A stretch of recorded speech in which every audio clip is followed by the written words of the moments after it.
नाज़रीन, यमन के हूसी बागियों को आधी बात समझ आई है, आधी नहीं अभी आई। वो आधी क्या समझ आई है और क्या हुआ है, किस तरह से वो अब बिहेव कर रहे हैं और किस तरह से वो बिहेव बुरा कर रहे हैं, ये सब तफसीलात के साथ में आता है।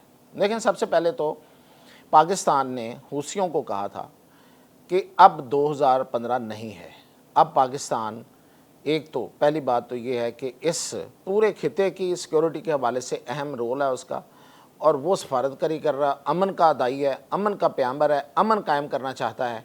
तो इसलिए हम आपको ये मशवरे के साथ एक वार्निंग देते हैं कि सऊदी अरब पे हमला ना करो। क्यों? कि इस तरह से जंग फैलती है। पहले ईरान के ऊपर अमेरिका जो है वो हमला आवर है, अब आप नया पंगा शुरू करेंगे। एक तो उनको मशवरा था, दूसरा कि हम सऊदी अरब के साथ चूँकि माहदे में हैं तो फिर हमारा फ़र्ज़ भी है कि आपको ये बताएं कि सऊदी अरब के ख़िलाफ़ अगर कोई कार्रवाई होगी, ना सिर्फ ये कि सऊदी अरब की सरज़मीन पर बल्कि बाबुल मंदब पर भी, क्योंकि बाबुल मंदब में जो सबसे बड़ा स्टेक है वो सऊदी अरब का है, उसके बाद यूएई का भी है, लेकिन सबसे ज़्यादा जो है वो सऊदी अरब का है, क्योंकि वहाँ से उनका तेल जो है वो दुनिया को सप्लाई होता है। ये दूसरा रास्ता है बहरा अहमर में, जैसे रेड सी कहते हैं।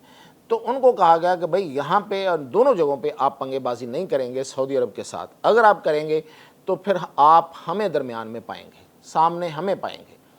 तो उस पर हूसियों को एक बात तो समझ आ गई, और जो समझ आई है, और एक बात समझ अभी नहीं आई। जो समझ आई है वो ये है कि पाकिस्तान के आज 2 जहाज़ बाबुल मंदब से गुज़रे हैं और चाइना के भी गुज़रे हैं, और तेल का बड़ा ज़ख़ीरा लेके एक तो पाकिस्तान पहुंच गया और एक पाकिस्तान पहुंचने के रास्ते में है। दूसरे चाइना के भी बहुत बड़े बड़े जहाज़ जो हैं वो जा चुके हैं। इन दोनों जहाज़ों को हूसियों ने ना तो निशाना बनाया, ना को थ्रेट दिया है।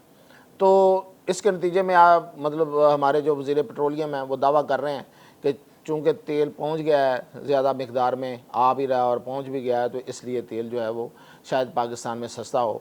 पता नहीं वो कितना सस्ता होगा, 1 रुपया वैसे आज किया, कल कहीं ये ना कहें 1 रुपया 35, 1 रुपया के ऊपर 35 पैसे और लगा लें।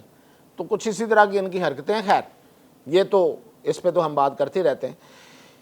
हूसी जो हैं इस हवाले से तो उनको बात समझ आ गई है कि पाकिस्तान की तरफ नहीं देखना, लेकिन अभी तक वो सऊदी अरब के हवाले से उनको पूरी तरह से शायद समझ नहीं आई, क्योंकि आज भी उन्होंने सऊदी अरब पे कुछ अटैक्स किए हैं, कुछ ड्रोन और कुछ मिसाइल जो हैं वो फेंके हैं। और दूसरी तरफ इराक़ में मौजूद एक मलेशिया है जिसको ईरान के नज़दीक समझा जाता है, उन्होंने भी अटैक किए हैं सऊदी अरब के ऊपर। अब इस पे वो जो इराक़ में मौजूद है उस पर तो इराक़ी सदर ने कहा है कि हम इस पे तहकीकात करेंगे और उनके ख़िलाफ़ कार्रवाई भी करेंगे, हमें उन तक पहुंचना है। अब जाहिर है कि वो अली हैदर जो उनके हैं, अली जैदी सॉरी, वो इस वक्त इस जंग में अमेरिका के साथ खड़े हैं। साथ खड़े होने का मतलब ये है कि वो कम से कम ईरान के साथ नहीं खड़े हैं। उन्होंने पिछले दिनों ईरान का दौरा भी किया था और अमेरिका की तरफ से कोई तजवीज़ भी पहुंचाई थी, लेकिन ईरान ने उसको मानने से इनकार कर दिया था। अब ये जो 2 तरफ़ा कार्रवाई सऊदी अरब के ऊपर हुई है, तो ज़ाहिर है इसमें पाकिस्तान के बराह रास्त पाकिस्तान को इस पर तशवीश है, पाकिस्तान को इस पर तहफ़्ज़ात हैं। अब उसके बाद वो जो कार्रवाई करेंगे उसी उनको फिर हम निमट लेंगे। तो उम्मीद तो यही है कि यहाँ से कोई चीज़ ईरान की तरफ से उनको कोई फ़राहम नहीं की गई होगी और नहीं की जाएगी। और इसी तरह वो जो मलेशिया है जो इराक़ में है, उसको भी इस हद तक ईरान डिसोन करेगा, क्योंकि देखें ईरान के साथ सऊदी अरब दुश्मनी नहीं चाहता।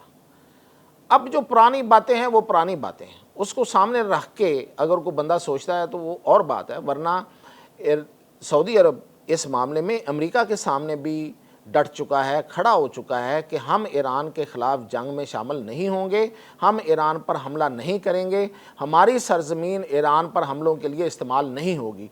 और ऐसा हुआ भी नहीं है, इसके बावजूद कि ईरान ने की तरफ से 1-2 दफ़ा वहाँ पे स्ट्राइक्स हुई, जिसको ईरान ने बाद में डिसोन भी किया, लेकिन सऊदी अरब ने ये बिल्कुल डट के कहा। और आपको याद होगा कि जब वहाँ पे ऑपरेशन शुरू करने वाला था अमेरिका आबनाए हुर्मुज़ में, तो उस वक्त भी सऊदी अरब ने दो टोक अल्फाज में मना कर दिया था कि हम इस पे आपका साथ नहीं देंगे।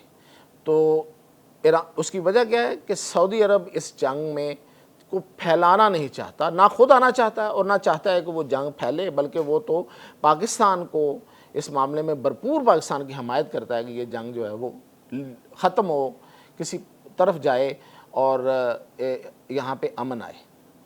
अब इसके बावजूद कि ये सऊदी अरब की ख्वाहिश है, लेकिन अगर ये सऊदी अरब की ख्वाहिश के बावजूद अगर उस पर हमले होते हैं तो फिर जाहिर है कि पाकिस्तान को तो वहाँ पे होना ही होना है। तो ये एक ऐसी नाजुक सूरत हाल है कि जिस पे पाकिस्तान जो है वो बड़े तरीके से इसको हैंडल तो कर रहा है, लेकिन क्या हुसी किसी और के इशारे पे लगे हुए हैं? अगर वो ईरान पे नहीं है तो फिर इसका मतलब ये है कि फिर उसके पीछे इजराइल है और ख़ुद अमेरिका है, क्योंकि सऊदी अरब को टफ टाइम देने का जो टारगेट है वो ईरान से ज़्यादा, ये तो आपने इन दिनों देख ही लिया ना कि वो ईरान से ज़्यादा इजराइल और अमेरिका का मकसद है, क्योंकि वो उसको हर सूरत अब्राहम एकड़ में लेकर आना चाहते हैं, इब्राहिमी माहदे में उसको शामिल करना चाहते हैं। इब्राहिमी माहदा नाम रख दिया उन्होंने, हालांकि इब्राहिम, हज़रत इब्राहिम से उनका क्या ही ताल्लुक़ है और इस माहदे का क्या ही ताल्लुक़ हो सकता है। तो उस माहदे में वो लेके आना चाहते हैं ताकि इजराइल को तस्लीम करे सऊदी अरेबिया, लेकिन सऊदी अरेबिया तो ये कर ही नहीं सकता। उसने तो मतलब वो साइन भी हो गए, सब कुछ हो गया, शर्त रखी गई, लेकिन उसने उस पर शर्त पे अमल दरामद करने से इनकार किया हुआ है। तो इसी वजह से अब सऊदी अरब के इर्द गिर्द जो है वो घेरा तंग करने के लिए, ये आप देखें बड़ा क्रिटिकल पॉइंट पे आके हौसी बड़े आराम से बैठे हुए थे सऊदी अरब के हवाले से एक अरसे से, ये अचानक क्या हो गया? तो ये अचानक इसीलिए हुआ कि ये कहना मेरे नज़दीक, मैं तो ये कहूँगा कि हूसियों को ईरानी जो कहा जाता है कि प्रॉक्सी है, ये ईरानी प्रॉक्सी की बजाय ये अमरीकी प्रॉक्सी है। और मैं इससे पहले भी कई दफ़ा आपको बता चुका हूँ कि जो हूसी जो हैं इनके पास असला भी अमेरिका का है और अमेरिका का छोड़ा हुआ असला है, जो उसने वहाँ पे ऑपरेशन के नाम पे आके तो एक असले के अंबार लगा दिए थे। ठीक है, बाकी एक्टर भी उसमें शामिल रहे हैं वक्तन फ़ौक्तन, लेकिन वो छोटे करैक्टर रहे हैं और कभी आए कभी निकल गए। तो अब इस वक्त जो सूरत हाल जो नज़र आ रही है उसमें ईरान से ज़्यादा जो सबसे ज़्यादा जिसको ज़रूरत है इस वक्त सऊदी अरब का घेरा तंग करने के लिए और सऊदी अरब के ऊपर अपनी उसको टाइट करने के लिए ताकि वो उस मुतालबात जो है वो उसको माने, वो इजराइल और वो अमेरिका है। तो इसलिए ये जो हूसी हैं ये एक बड़ी साजिश का हिस्सा नज़र आ रहे हैं, लेकिन पाकिस्तान इसको हर लिहाज से टैकल करने का तरीका भी जानता है और इंशाल्लाह इसको टैकल करेगा भी। और अगर ये टैकल ना हुआ तो फिर पाकिस्तान खुल के आके जंग करेगा और फिर देखेंगे कि कौन सामने आता है। तो फिर सारे जो बिछाए हुए जाल हैं वो भी सामने आ जाएंगे, बेनकाब हो जाएंगे और इंशाल्लाह सब नाकाम भी होंगे। इजाज़त।